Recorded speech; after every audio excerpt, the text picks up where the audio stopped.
So now let's talk about the rules for filling of electrons into orbitals या subshells. ये ऐसा कह सकते हैं rules for writing the electronic configuration. किसी भी एलिमेंट का कॉन्फ़िगरेशन कैसे लिखना है उसके लिए हमारे पास कुछ रूल्स होते हैं. तो सबसे पहले हम बात करेंगे ऑफबाउ प्रिंसिपल की. ये क्या स्टेट करता है कि filling of electrons into orbitals या subshells takes place in the increasing order of energy. तो जिन भी सबशेल की एनर्जी कम है पहले वहां इलेक्ट्रॉन्स फिल किए जाएंगे, जैसे जैसे एनर्जी बढ़ेगी वैसे वैसे फिलिंग ऑफ इलेक्ट्रॉन्स होती जाएगी.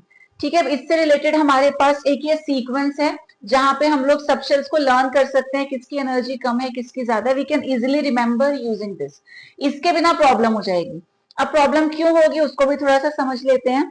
जैसे कि हमें पता है फर्स्ट शेल में एक ही सबशेल होती है 1s, सेकेंड शेल में दो सबशेल्स होती है 2s 2p, थर्ड शेल में तीन सबशेल्स हैं 3s 3p 3d, fourth shell में चार सबशेल्स आएंगी 4s 4p 4d 4f and so on. तो जैसे जैसे नंबर ऑफ शेल बढ़ता है वैसे वैसे नंबर ऑफ सबशेल्स बढ़ती जाती हैं. अब ये सबशेल्स बहुत पास पास होती हैं. जब बहुत पास होंगी तो एनर्जी में बहुत ज्यादा डिफरेंस नहीं होता. तो कई बार हमें ऐसा लगता है कि जो सबशेल बाहर है उसकी एनर्जी ज्यादा होगी, बट ऐसा नहीं है. बाहर वाले की एनर्जी कम होती है, अंदर वाले सबशेल की एनर्जी जो है ज्यादा हो जाती है. तो इसी सीक्वेंस को लर्न करने के लिए हमारे पास एक ये ऑर्डर है. अब इसको कैसे ड्रॉ करना है तो I am telling you the easiest way. आपको पता है सबशेल्स होती हैं S, P, D and F. तो सबसे पहले 1S से 8S तक लिख लेना है. अब S के बाद आता है P.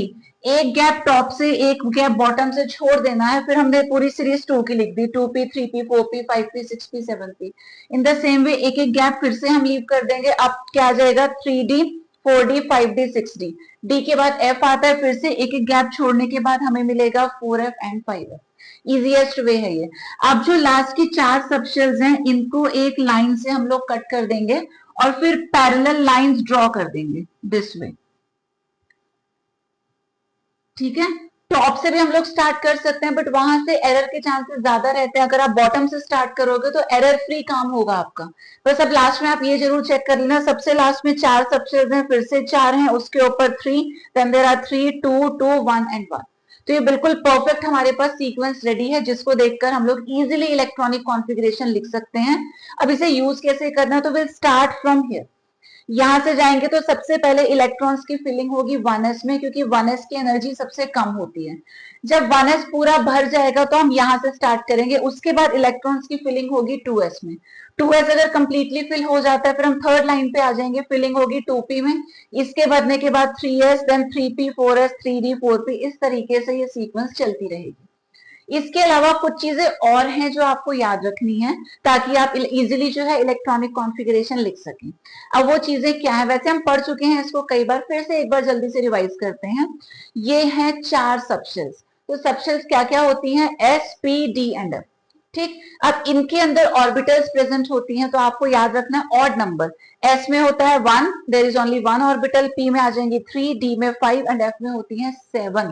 तो 1 3 5 एंड 7 ये होती है नंबर ऑफ ऑर्बिटल्स. इसके बाद हम बात करेंगे अब मैक्सिमम नंबर ऑफ इलेक्ट्रॉन्स की. किस सबशेल में कितने मैक्सिमम इलेक्ट्रॉन्स फिल हो सकते हैं. तो आपको क्या याद रखना है, इस एक बॉक्स में, बॉक्स का मतलब ऑर्बिटल, तो एक ऑर्बिटल में मैक्सिमम दो ही इलेक्ट्रॉन्स आ सकते हैं. एक को हम अपवर्ड शो करते हैं, एक को डाउनवर्ड शो करते हैं. अब इसका मतलब क्या, हम लोग पहले भी डिस्कस कर चुके हैं. अपवर्ड्स का मतलब हम ऐसे एज्यूम करके चलते हैं वो जो इलेक्ट्रॉन है इट्स मूविंग क्लॉकवाइज, और डाउनवर्ड्स का मतलब electron is moving anti clockwise. दोनों का स्पिन जो है ऑपोजिट होता है. ठीक है, ऐसे पी के केस में टोटल हमारे पास 3 ऑर्बिटल्स हैं तो इलेक्ट्रॉन्स कितने आ जाएंगे, हर एक ऑर्बिटल में 2 इलेक्ट्रॉन्स आ सकते हैं. तो maximum electrons are going to be 6. In the same way d के केस में मैक्सिमम इलेक्ट्रॉन्स होंगे 10 और एफ के केस में मैक्सिमम इलेक्ट्रॉन्स हो जाएंगे 14. तो ये जरूर आपको याद रखना है ताकि आप इजिली किसी भी एलिमेंट का इलेक्ट्रॉनिक कॉन्फ़िगरेशन लिख सकें. अब एक बार ट्राई भी कर लेते हैं एक दो एग्जांपल्स. सपोज मैंने आपसे बोला कि आप कार्बन का इलेक्ट्रॉनिक कॉन्फ़िगरेशन लिखो, तो आप हमेशा यहां से स्टार्ट करोगे. सबसे पहले आपने लिखा 1s. अब s में मैक्सिमम नंबर ऑफ इलेक्ट्रॉन्स कितने हो सकते हैं 2, तो हमने 2 इलेक्ट्रॉन्स ये ऊपर की तरफ शो कर दिया. अब s तो पूरा भर चुका है. अब हम क्या करेंगे, 1s के बाद आता है 2s. हमने लिखा 2s. अगेन s में हो सकते हैं मैक्सिमम 2 इलेक्ट्रॉन्स. अभी भी इलेक्ट्रॉन्स बचे हैं बिकॉज हमारे पास टोटल कितने हैं, कार्बन आपको पता है एटॉमिक नंबर होता है 6. तो हमारे पास टोटल 6 इलेक्ट्रॉन्स हैं, अभी हमने सिर्फ 4 को यूज किया, यहाँ पर 2 अभी भी बाकी हैं। 2s क्योंकि पूरा भर चुका है, अब हम जाएंगे 2p पे।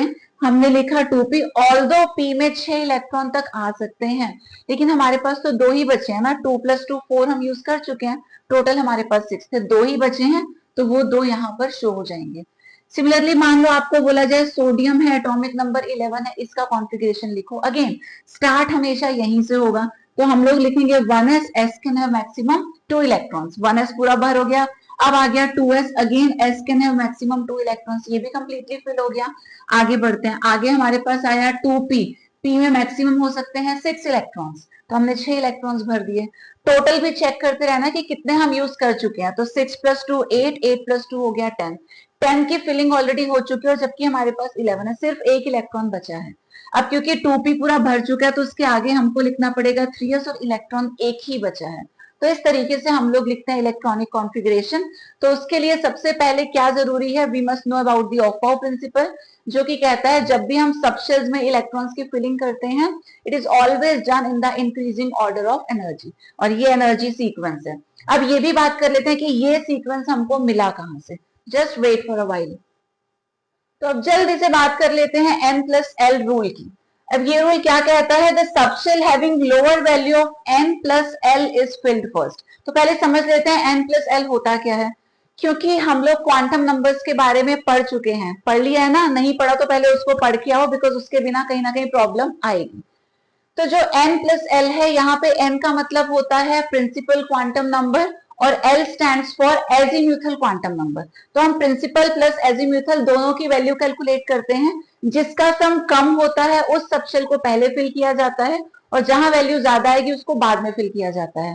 फॉर एग्जाम्पल, अगर हमारे पास है 2s और 3s, इन दोनों में हमें चेक करना है पहले किसमें फिलिंग होगी इलेक्ट्रॉन्स की। तो 2s का मतलब हो जाएगा ये 2, ये जो नंबर होता है यही n होता है, n+l चाहिए ना, तो ये नंबर होता है n, और ये लेटर होता है l। तो 2 का तो आ गया 2, s की वैल्यू क्या होती है, तो ये भी हम लोग कई बार पढ़ चुके हैं, s p d f के केस में वैल्यू हमेशा 0 से स्टार्ट करनी है, 0 1 2 3, तो हमें s की वैल्यू चाहिए जो कि होती है 0। अब ये 2 + 0 आ गया 2, और 3s के केस में 3 + 0 आ जाएगा 3। अब कहाँ वैल्यू छोटी, ऑब्वियसली 2s में। तो जब हम इलेक्ट्रॉन्स की फिलिंग करेंगे, पहले 2s में फिल होंगे इलेक्ट्रॉन्स, उसके बाद फिलिंग होगी इनटू 3s। एक और एग्जांपल देख लेते हैं, suppose we have 4s and 3d। अब देख के तो हमें ऐसा लग रहा है ना कि जो है 3d में पहले आने चाहिए इलेक्ट्रॉन्स, बिकॉज वहां का नंबर 3 है, 4s में बाद में आने चाहिए, बट चेक करके देखते हैं। तो 4 के लिए 4, s की वैल्यू है 0, ये रिजल्ट आ गया 4, और 3d के केस में 3 + d की वैल्यू होती है 2, ये आएगा 5। ऑल्दो नंबर यहाँ का बड़ा दिखाई दे रहा है, बट ओवरऑल जब हमने n+l की वैल्यू निकाली, तो वी फाइंड कि यहाँ पे n+l की वैल्यू छोटी है, इसलिए 3d से पहले 4s में इलेक्ट्रॉन्स फिल किए जाते हैं। तो ये रूल बहुत ही इंपॉर्टेंट है, वो जब ऑफ-बाउ में हमने एक सीक्वेंस पढ़ा था, वो इसी से निकल के आया है, n+l रूल से। अब कभी कभी क्या होता है, आप लोग भी सोच रहे होंगे कि अगर n+l की वैल्यू सेम आ जाए तो क्या, बता देते हैं क्या होता है। If the n+l value comes out to be same, in that case हमें सिर्फ n को देखना होता है, जहां n की वैल्यू छोटी है फिर उसको पहले भर दिया जाएगा। For example, if we have 3p and 4s, पहले तो n+l चेक करेंगे, n हो गया 3, p के लिए वैल्यू होती है 1, तो 3 + 1 यानी कि 4, और 4s के केस में 4 + s की वैल्यू होती है 0, ये भी आ गया 4। अब दोनों केसेस में जो सम आ रहा है n+l का, वो इक्वल टू 4 है। तो कैसे चेक करें, अब हम सिर्फ n देखेंगे, यहाँ का n है 3, यहाँ का नंबर n है 4, तो जहां पे n छोटा है उसको पहले फिल करेंगे, यानी कि filling of electrons will take place in 3p first, followed by 4। अब हम बात करते हैं सेकेंड रूल की, जो कि है horns rule of maximum multiplicity. नाम थोड़ा सा कॉम्प्लिकेटेड सा है, लेकिन रूल बड़ा ही सिंपल है। ठीक है, रूल क्या कहता है, pairing of electron starts only when all the orbitals of a subshell are singly filled. अब यहाँ पे दो चीजों का मतलब आपको क्लियर होना चाहिए, एक ऑर्बिटल्स का और दूसरा सबशेल का। यहाँ बड़ा कंफ्यूजन रहता है स्टूडेंट को, तो वो डेफिनेशन लिखने में भी गड़बड़ कर देते हैं। देखो, सबशेल्स हमारे पास होती हैं s p d and f, इनके अंदर जो ऑर्बिटल्स होती हैं, s के पास सिर्फ एक होती है, p has 3, d has 5, f has 7, बता रखा है ना ऑड नंबर, तो 1, 3, 5 एंड 7, तो सीक्वेंस में आप लोग लर्न कर लेना। अब ये सबशेल है और ये इनकी ऑर्बिटल्स हैं। अब ये हुंस रूल क्या कहता है कि जब तक सारी ऑर्बिटल्स सिंगली फिल ना हो जाए हम लोग पेयरिंग स्टार्ट नहीं कर सकते। एग्जाम्पल से समझते हैं, ज्यादा बेटर समझ में आएगा। सपोज P में हमारे पास है 4 इलेक्ट्रॉन्स। अब P के केस में हमें याद होना चाहिए कि देयर आर 3 ऑर्बिटल्स। हमने 3 ऑर्बिटल्स को ड्रॉ किया। अब टोटल नंबर ऑफ इलेक्ट्रॉन्स कितने हैं? 4। एक तरीका ये है 1, 2, 3 एंड 4। ठीक है, दूसरा तरीका ये है कि पहले सब में single single single electron fill कर दो, फिर वापस आओ, जितने इलेक्ट्रॉन्स बचे उसकी पेयरिंग कर दो। 4 है तो ये पेयरिंग हो गई, 5 होते तो यहां शो करते, 6 होते तो यहां आते। ठीक है, अब एक चीज और, इलेक्ट्रॉन्स को आप चाहो तो ऐसे शो कर सकते हो, और ऐसे प्रॉब्लम है तो प्रॉपर आप एरोस की हेल्प से भी शो कर सकते हैं। Both the ways are completely okay. ठीक, तो दो तरीके हमने यहाँ पे डिस्कस किए। Total number of electrons were 4, तो हमने पहले में 2 फिल किए, सेकंड में 2 फिल किए। और दूसरा मेथड जो हमने फॉलो किया उसमें क्या किया, पहले सिंगल सिंगल सिंगल, फिर क्योंकि इलेक्ट्रॉन्स बच गए थे वापस आके हमने पेयरिंग कर दी। Now the first one is completely wrong and the second one is correct. क्यों? यहाँ पे हमने इसके साथ पार्शियलिटी की, हमने इसको 2 इलेक्ट्रॉन दे दिए, इसको भी 2 इलेक्ट्रॉन दे दिए, और इस बेचारे को एक भी नहीं मिला। कम से कम एक तो हिस्से में आना चाहिए था। While in the second case हमने पूरी कोशिश की सबके साथ इक्वालिटी शो करने की। हमने क्या किया, पहले एक एक एक तीनों में डिस्ट्रीब्यूट किया, फिर एक बच गया था, वो किसी को तो मिलना था, तो हमने फिर यहां से स्टार्ट कर दिया। ठीक है, सेकंड मेथड इज करेक्ट। अब आप ट्राई करो इस सेकंड वाले को। Suppose we have d subshell. अब डी के अंदर हमारे पास होते हैं 5 ऑर्बिटल्स, तो 5 ऑर्बिटल्स हमने यहाँ शो कर दिए। Number of electrons are 6। अब एक तरीका क्या है, 1, 2, 3, 4, 5, 6 again which is completely wrong. क्यों गलत है? सीधा सीधा पार्शियलिटी दिख रही है ना, इनको तो 2-2 मिल गए, ये बेचारे रह गए, एक भी नहीं मिला। तो हमें हमेशा क्या करना है, सारे ऑर्बिटल्स को पहले सिंगली फिल करना है, उसके बाद अगर इलेक्ट्रॉन्स बचते हैं तो वापस आके पेयरिंग स्टार्ट करनी है। तो this second method is correct. अब वापस से रीड करते हैं। पेयरिंग ऑफ इलेक्ट्रॉन्स स्टार्ट्स कब? when all the orbitals of a subshell are singly filled। तो पहले इन सबको सिंगली भरेंगे, फिर वापस आके पेयरिंग करेंगे। क्लियर? फाइनली अब बात करते हैं third and the last rule, जो कि है पॉलीज एक्सक्लूजन प्रिंसिपल। ये प्रिंसिपल क्या कहता है, no two electrons in an atom can have same value for all the 4 quantum numbers.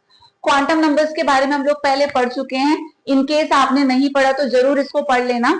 Quantum numbers in short we can say किसी भी electron का कंप्लीट एड्रेस बताते हैं। लाइक एटम के अंदर इलेक्ट्रॉन किस शेल में है, किस सबशेल में है, किस ऑर्बिटल में, और फाइनली उसकी स्पिन कैसी है, whether it is moving clockwise और एंटी क्लॉकवाइज। तो पूरी जो डिटेल है वो क्वांटम नंबर से मिलती है, इलेक्ट्रॉन की डिटेल।